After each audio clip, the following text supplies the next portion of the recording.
puis-je avoir des relations avec elle avant le mariage?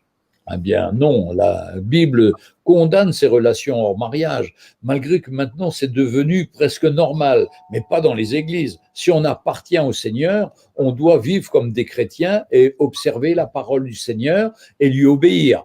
Maintenant, il y a beaucoup d'une chose que je voudrais préciser. Dans le monde actuel, ils confondent le mot amour avec le mot, comment dirais-je, j'ai oublié de mot, convoitise. C'est-à-dire que les gens convoitent pour le mariage, pour avoir une jeune fille, pour se marier, pour avoir des relations avec elle, mais on se trompe.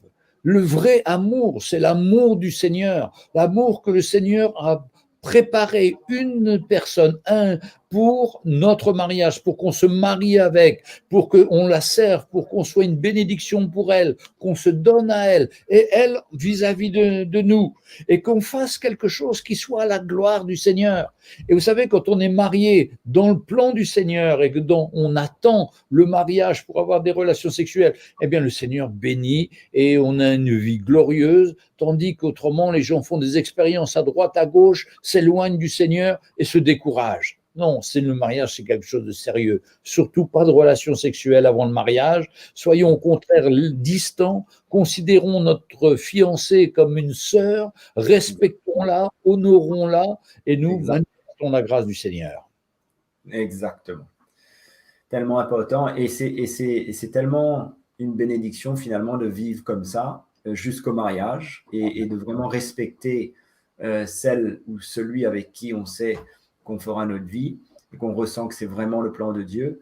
C'est tellement une grâce finalement d'entrer dans le mariage comme ça, en s'étant respecté, rester pur l'un envers l'autre et finalement de considérer notre futur comme une sœur ou un frère dans le Seigneur.